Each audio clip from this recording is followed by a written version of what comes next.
Right? But thank you, everyone. I'm Akansha, and I'm just so honored to be here with you all today. I am here as an ally. I would like to share that while I am a woman of color, I cannot claim to have had the same experiences as my colleagues who are here for our panel today. I cannot claim to have had the same experiences as my Black and African American colleagues, but I can definitely be here as an ally, right? And I can understand and listen to their experiences and be there. And that's what we're hoping to do today, is to learn from their experiences as we observe, as we celebrate, and as we honor the month every single day. So we're going to dive right into the topic for today, which is code switching. And there were some great resources that were sent out by the council ahead of time. But for the purpose of this conversation, I'll just go ahead and quickly describe to all of us what code switching is.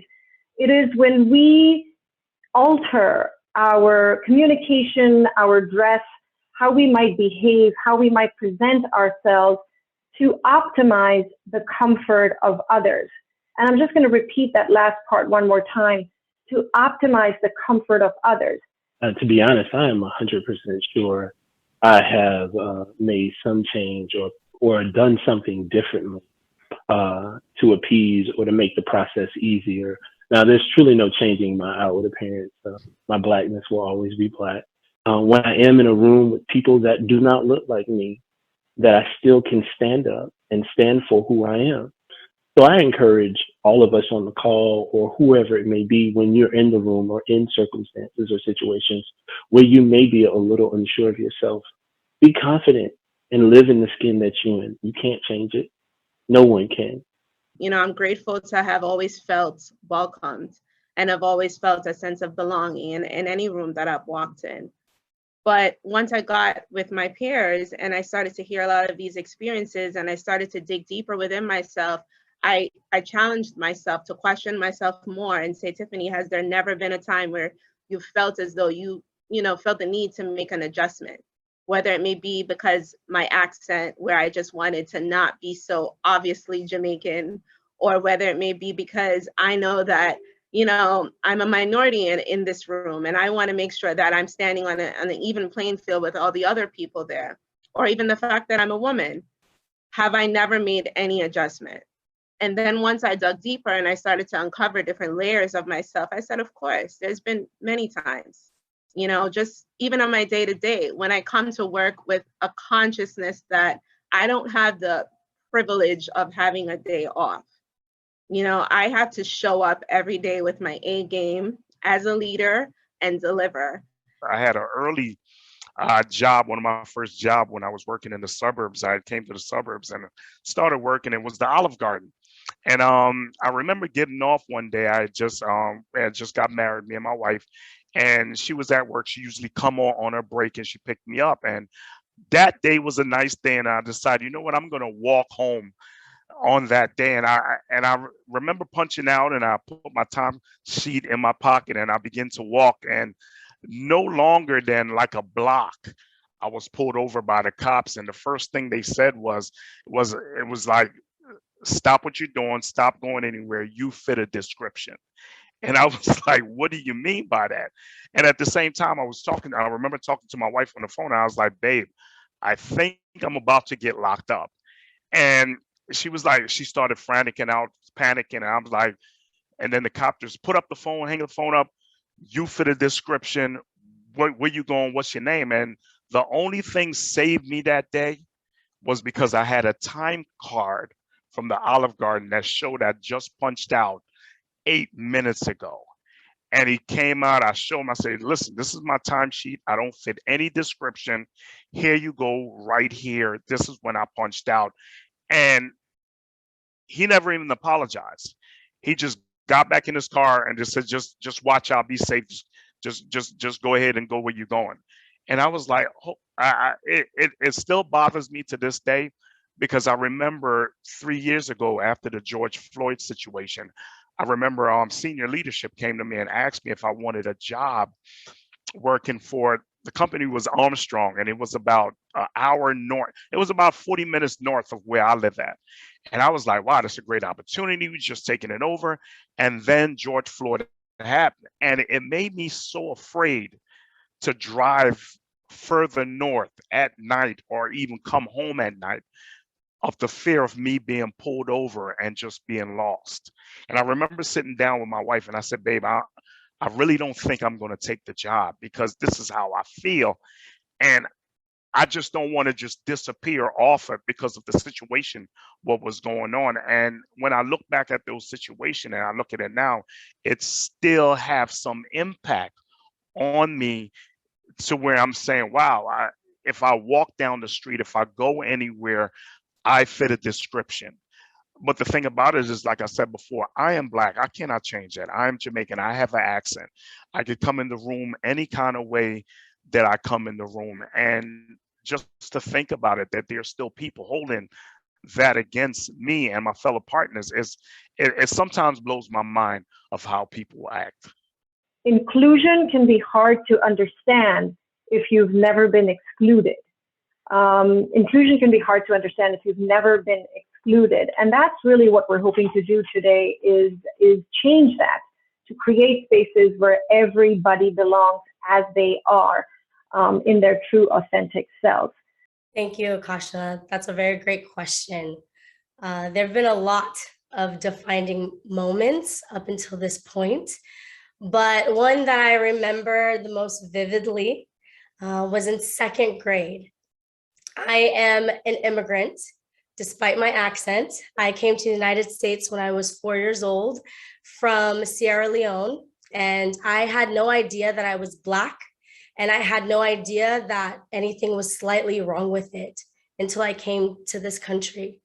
I went to school. I was fortunate enough to bring one of my favorite dishes to lunch with me. It's called fufu and cassava leaf, and that aroma just follows me down the hallway to the cafeteria. And that day in particular, I remember nobody sat near me. I remember the little girls putting their fingers over their noses and saying, you know, your food smells horrible. It smells bad. It looks like feces. It looks dirty. And the kids laughing.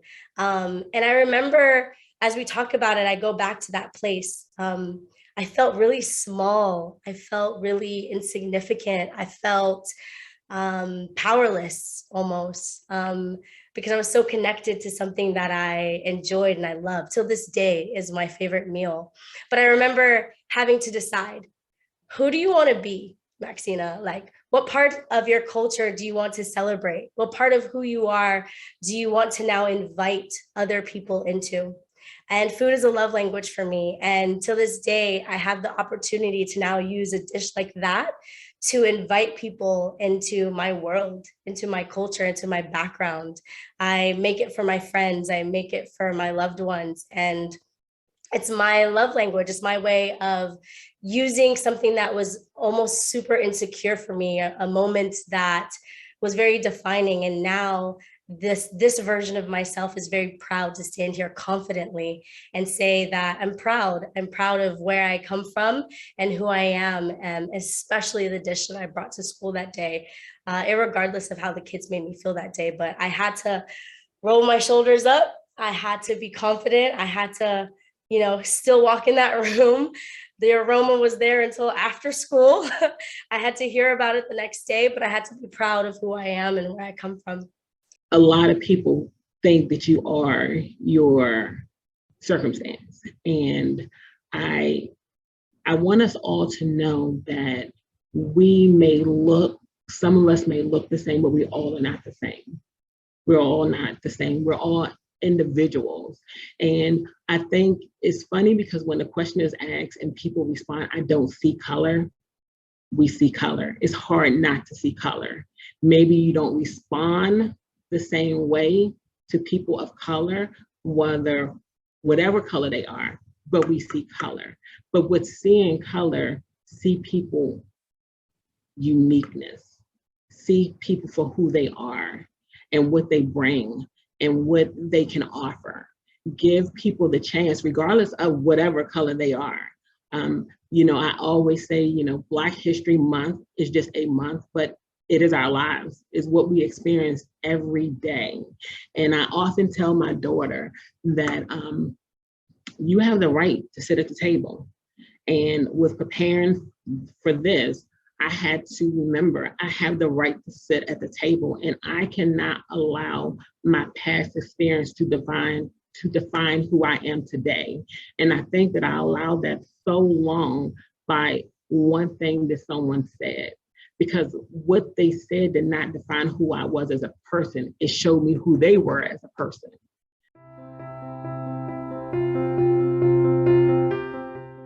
I am confident, adventurous. I am fearless, a risk taker. I am a foodie at heart and deep down in my stomach. I am a leader. I am a believer. I am vulnerable with my loved ones. I am the daughter of Max and Rosetta. I am Maxina Chroma, lead catering and conference service planner at Blue Cross Blue Shield of Texas. I am a dad. I am a husband. I am an excellent cook. I am a Jamaican. Someone wants to big up everybody on the line. I am a mentor. I am an encourager. I am an inspiration. I am Gregory Blackwood, executive chef of Vanguard.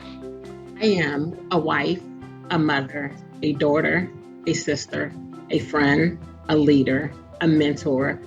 I am confident. I am worthy. I am Black. I am Eve Arnold, Food Service Director with Flik at Northrop Grumman. I am a woman. I am a leader. I am a sister. I am a daughter. I am a friend. I am a child of God. I'm also a Jamaican. I am driven. I am kind. I am Tiffany Thompson, Conference Servicing Manager at Linklaters LLP in New York City. I am a Christian. I am a son. I am a brother. I am a father.